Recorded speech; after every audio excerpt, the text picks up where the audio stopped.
Student, मैं सौरभ कोहली आपका स्वागत करता हूं अपने YouTube चैनल में। आज हम चर्चा करेंगे पाल शैली के बारे में, पाल शैली के मध्यकालीन चित्रकला के बारे में, लघु चित्रकला के बारे में और इनकी क्या मुख्य विशेषताएं हैं उन सब के बारे में। ये जो शैली है ये हर गवर्नमेंट एग्जाम्स के क्वेश्चंस में पूछ ली जाती है, चाहे वो DSSB हो, KVS, NBS, UGC net, RPSC, fine arts, painting, drawing और या एंट्रेंस एग्जाम हो, सभी में इंपॉर्टेंट है। तो चलिए शुरू करते हैं। पाल शैली में पूर्व पीठिका सम्राट हर्ष के पश्चात बंगाल की शासन व्यवस्था लगभग 100 वर्ष तक विश्रृंखलित रही और 730 से 740 ईस्वी के मध्य बंगाल की जनता ने विद्रोह आरंभ कर दिया। बंगाल की जनता ने गोपाल नामक एक व्यक्ति को अपना राजा चुन लिया और बंगाल में शांति स्थापित हो गई। जनता के द्वारा निर्वाचित राजा गोपाल ने दक्षिणी बिहार तक अपना राज्य स्थापित कर लिया। राजा गोपाल बंगाल के पाल वंश के प्रथम शासक थे। गोपाल के पश्चात उनके उत्तराधिकारियों में राजा धर्मपाल और देवपाल ने साम्राज्य को और अधिक सुदृढ़ बनाया। उन्होंने राज्य की सीमा का विस्तार भी किया। यह राजा बौद्ध धर्म के अनुयायी थे, परंतु 11वीं शताब्दी में विजयसेन और नास्यदेव नामक राजाओं ने पश्चिमी बंगाल और मिथिला में 2 स्वतंत्र राज्य स्थापित कर लिए और पाल वंश की शक्ति को कम कर दिया। सेन वंशीय राजाओं ने उत्तरी भारत पर भी अपना प्रभुत्व जमा लिया। इस वंश के उत्तराधिकारी राजा सेन नाम से प्रसिद्ध हुए। इस वंश में राजा लक्ष्मण सेन प्रसिद्ध शासक हुए। सेन वंश ब्राह्मण धर्म का अनुयायी था, जिसके कारण बौद्ध धर्म के लिए यह आघात पहुंचा। इस प्रकार पाल वंशीय शासक के शासन में की सीमा में जो क्षेत्र शेष बचा वह मुंगेर तक था, जो अब पाल राजाओं का सीमित राज्य शेष रह गया था। उसको भी 1197 ईस्वी में मुसलमानों के आक्रमण ने समाप्त कर दिया।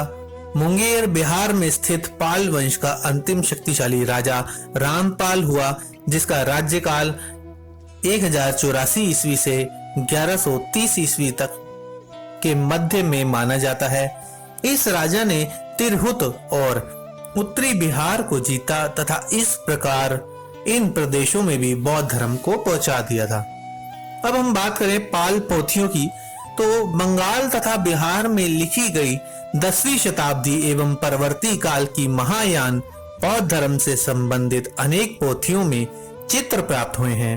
ये सचित्र पोथियां अच्छे ताल चित्र या राज ताल पर लिखी गई हैं। इन पोथियों की अनेक प्रतियां नेपाल, बंगाल तथा बिहार के अंतर्गत नालंदा, विक्रमशिला तथा भागलपुर से प्राप्त हुई हैं।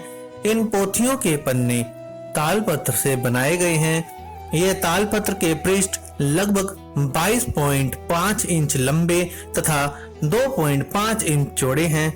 इन तालपत्रों से बने पृष्ठों पर देवनागरी लिपि में सुंदर और कटे कटे छापे के समान अक्षरों में ये पोथियां लिखी गई हैं। कुछ पोथियों में काली पृष्ठभूमि पर लिखाई सफेद रंग से की गई है।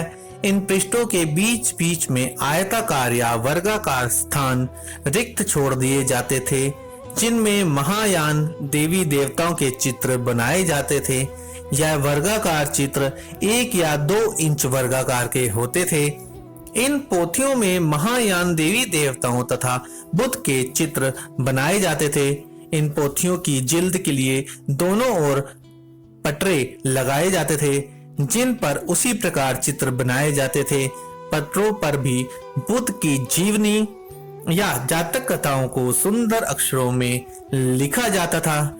लिपिकार बड़ी सावधानी से ये लिखाई करते थे। अगर आगे बात करें पाल शैली की सचित्र पोथियों की, तो इस प्रकार की सचित्र पाल पोथियों में प्रज्ञा पारमित, साधनमाला, पंचशिखा, गंधव्यूह तथा करण देव गुहा महान बौद्ध पोथियां प्राप्त हैं। इस प्रकार की सचित्र पाल पोथियां 2 दर्जन से भी कम प्राप्त हैं। तिब्बत के इतिहासकार लामा तारानाथ ने धीमान तथा वित्तपाल को पाल शैली या पाल चित्रकला का संस्थापक माना है। यह पोथियां विशेष रूप से बंगाल में लिखी गई। शीघ्र ही नेपाल तथा बिहार भी इस शैली के केंद्र बन गए, परंतु नेपाल के चित्रों की मुखाकृतियों में अत्यधिक मंगोल प्रभाव आ गया। कदाचित यह नेपाल का अपना स्थानीय प्रभाव है। अब आगे बात करें पाल शैली के चित्रों की विशेषताओं की, तो इन शैली के अधिकांश चित्र पोथियों में ही प्राप्त होते हैं और इनका आकार पर्याप्त लघु है। इन पुस्तक चित्रों के अतिरिक्त इस शैली के नेपाल तथा बंगाल में चित्रित परवर्ती काल के पटचित्र भी प्राप्त हुए हैं, जिनमें अजंता के भित्ति चित्रण की यथोचित विशेषताएं समाविष्ट हो गई थी। इस शैली में अजंता की शैली का पुष्ट रूप नहीं है और अजंता शैली की विकृति को प्राप्त अवस्था दिखाई पड़ती है। पोथियों के पृष्ठों के बीच बीच में जो चित्र बनाए गए हैं उनमें लाल, सिंदूर, हिंगुल तथा महावर और नीला, सफेद, काला तथा मूल रंगों के मिश्रण से बनाए गए गुलाबू या बैंगनी तथा फाक्ताई आदि रंगों का प्रयोग भी किया गया है। यह पोथियां उत्तम प्रकार के ताल पत्रों को छाया में सुखाकर बनाए गए पत्रों पर तैयार की गई हैं। इन ताल पत्रों की लंबाई 22.25 इंच तथा चौड़ाई 2.25 इंच है। यह चित्र महायान धर्म से संबंधित है। भारत की चित्रकला धर्म प्रधान रही है, अतः इस शैली में भी केवल धर्म से संबंधित बुद्ध के चित्र मिलते हैं। इन चित्रों की लिखाई निर्बल है, यद्यपि इस शैली में अजंता शैली का रिक्त विद्वान है। आकृतियों की लिखाई में स्वचश्म चेहरों की अधिकता है और चेहरे प्राय एक ही कैंडे यानी एक ही प्रकार के बनाए गए हैं।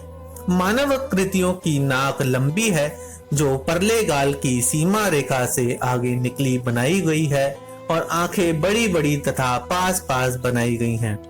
आकृतियों के हाथों तथा पैरों की मुद्राओं में अकड़ जकड़ है और लिखाई में निर्बलता है। अजंता की उत्तराधिकारिणी होने के कारण इस शैली में हास के चिन्ह अपेक्षाकृत कम हैं। संभवतः यह शैली ही नाग शैली है जिसका तारानाथ ने उल्लेख किया है। चित्रों में आकृतियों की सीमा रेखाएं बनाई गई हैं और ऐसा प्रतीत होता है कि तुलिका के स्थान पर यानी कि निब जो कि कठोर लेखनी का प्रयोग किया गया है, क्योंकि रेखाओं में कोमलता नहीं है और मोटाई बराबर है। इन रेखाओं में प्रवाह तो है परंतु मोटाई में क्रमिक उतार चढ़ाव नहीं है। आंखें बड़ी बड़ी यानी कि कर्ण स्पर्शी हैं और वक्र रेखाओं से बनाई गई हैं। आकृतियों के सिर चपटे हैं। चित्र की आकृतियों में सजीवता और स्वच्छंदता का अभाव है। इन दृष्टांत चित्रों में अलंकारिकता का पर्याप्त समावेश है। तो इस तरह आज हमने पाल वंश की सभी चीजें जानी और लघु चित्रकला और पाल वंश से किस तरह के प्रश्न पूछ लिए जाते हैं वो सभी जानकारी हमने इसमें आज अपनी वीडियो में बताई है। आप इस चैनल के साथ जुड़े रहे, इसे लाइक, शेयर एंड सब्सक्राइब करना बिल्कुल ना भूलें। साथ ही साथ बेल आइकन को जरूर प्रेस करें ताकि सारे नोटिफिकेशन आप तक जरूर पहुंच सके। तो आज के लिए मैं अपनी वाणी को यहीं विराम देता हूं। धन्यवाद।